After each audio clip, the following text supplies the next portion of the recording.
గారు మళ్ళీ వస్తాను, షేక్ సైదా గారు మళ్ళీ వస్తాను మీ దగ్గరికి. మనం సురేష్ పసుపులేటి గారు. సురేష్ గారు నమస్కారం సార్, అందరికీ అధికార పార్టీ పత్రికలో ఒక ఆసక్తికరమైనటువంటి కథనం ప్రచురితమయ్యింది. ఆంధ్రప్రదేశ్ రాష్ట్ర రాజకీయాలలో మరో వలస పక్షి అని. ఇతివృత్తాంతం మొత్తం చదివితే అది షర్మిల గారికి పూర్తిగా వ్యతిరేకంగా అనేటటువంటి ఆ పత్రికలో కథనాలు రావడం జరిగింది. ఎట్లా సమర్థించుకుంటారు మీరు దాన్ని? ముందుగా మనం ఏంటంటే శ్రీశైలం గారు మహానుభావుడు డాక్టర్ బిఆర్ అంబేద్కర్ గారు ఇచ్చినటువంటి రాజ్యాంగంలో ప్రతి ఒక్కరు కూడా ఈ దేశ పౌరులు వాళ్ళ సొంత నిర్ణయాలు తీసుకునేటువంటి హక్కు వాళ్ళకు ఉంది. అది రాజకీయంగా కానీ వ్యక్తిగతంగా కానీ ఎవరి నిర్ణయాలు వాళ్ళు తీసుకునేటువంటి స్వేచ్ఛ మనకుంది. కాబట్టి ఎవరి ఇష్టాలకు వాళ్ళు ఈరోజు వాళ్ళు ముందుకెళ్ళేటువంటి అవకాశం వాళ్ళకు ఉంది. రెండో విషయం ఏంటంటే ఒకే కుటుంబంలో ఉన్నారు కదా, వీళ్ళు ఒకే పార్టీలో ఉండాలనేసి ఎక్కడా కూడా సిద్ధాంతం లేదు.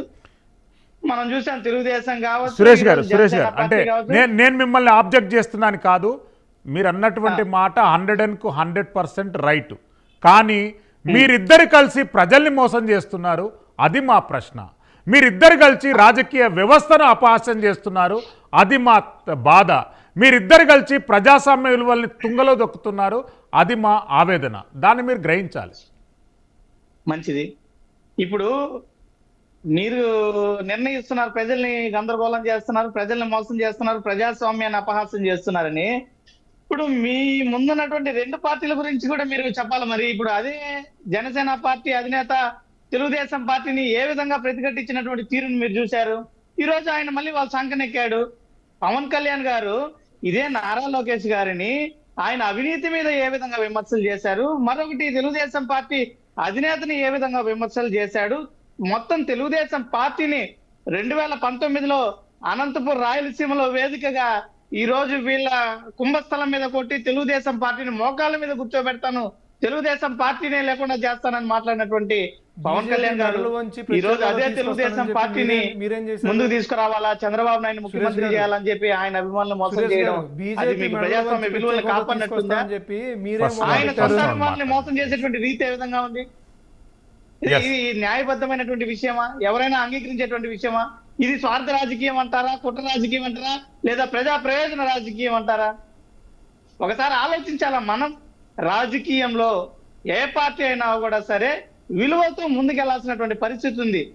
జగన్మోహన్ రెడ్డి గారు ఎక్కడ కూడా మొదటి నుంచి ఈ రోజు వరకు ఆయన ప్రస్థానం మీరు కానీ గమనించినట్లయితే ఆయన ఎక్కడ కూడా ఈ విధమైనటువంటి అవకాశవాద రాజకీయాలు, స్వార్థ రాజకీయాలు, ఇంతకుముందు సోదరులు విజయ్ కుమార్ గారు దుర్మార్గమైనటువంటి జగన్మోహన్ రెడ్డి, అదేవిధంగా డ్రామాలు ఆడినటువంటి జగన్మోహన్ రెడ్డి గారని అభివర్ణించడం జరిగింది. అయ్యా 600 హామీలతో ఇచ్చినటువంటి ఆ రోజు చంద్రబాబు నాయుడు గారు అవకాశవాద రాజకీయాలు చేసి 10% కూడా అమలు చేయలేనటువంటి వ్యక్తి దుర్మార్గుడా? 95% పైగా ఇచ్చినటువంటి హామీలనే కాకుండా చెప్పని అనేకమైనటువంటి హామీలను ఇచ్చి ప్రజారంజకమైనటువంటి పరిపాలన చేస్తున్నటువంటి వ్యక్తిని దుర్మార్గుడు అంటున్నారా? ఇంకా డ్రామాలు అంటున్నారు. ఏ రీతిలో మీకు డ్రామాలు? దాదాపు 2,75,00,000 మంది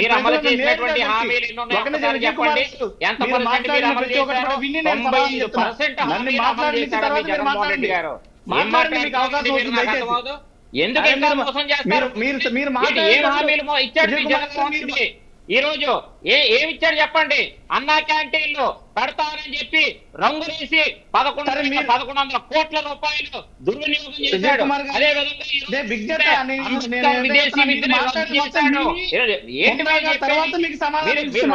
దుర్మార్గుడు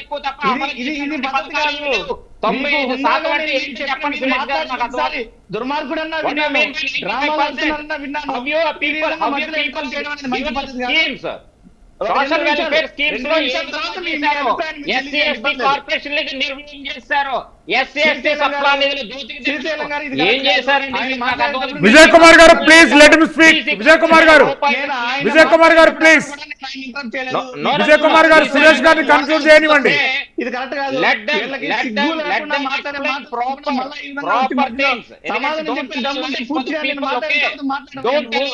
ఎందుకో నువ్వు ఊరికే గొంతు చించుకుంటావు. ఎస్ విజయ్ కుమార్ గారు ప్లీజ్. చెప్తున్నా కదా సురేష్ గారు, మీరు 95% అన్నారు కాబట్టి నేను మాట్లాడుతున్నాను. అది చెప్పండి. మీరు 95% చెప్పండి విజయ్ కుమార్ గారు, పర్వాలేదు నేను చెప్తున్నా. చెప్పండి. ఈ రోజు Yes, మీరు మాట్లాడినటువంటి I'll be keep మాటలు quiet. మొత్తానికి Tell నన్ను వివరణ ఇవ్వకుండా మీరు అడ్డుపడుతున్నారంటేనే మీరు అవాస్తవాలు మాట్లాడినట్టు. ఎస్ ఏదైనా కూడా ప్రశ్నకు సమాధానం ఉన్నప్పుడు మీరు అంగీకరించాలి సురేష్ కదా. గారు ప్లీజ్ కంటిన్యూ. సో మూడు విషయాలకు నేను స్పష్టత ఇవ్వదలుచుకున్నాను విజయ్ కుమార్ గారు. తర్వాత మీ అభిప్రాయాన్ని చెప్పండి, ఇబ్బంది లేదు. Please, మీరు please. మాట్లాడిన మాటల్లో దుర్మార్గమైనటువంటి వ్యక్తి అన్నారు, డ్రామా ఆర్టిస్ట్ అన్నారు, అదే విధంగా క్రైస్తవులను ఉద్ధరిస్తానని చెప్పేసి తల్లి గారు ఆ రోజు బైబిల్ పట్టుకొని తిరిగి వీళ్ళు ఏం ఉద్ధరించారని చెప్పి మాట్లాడారు. రాజకీయాల్లో అంతిమ లక్ష్యం ప్రజా సేవ, ప్రజలకు చేసేటువంటి మేలు.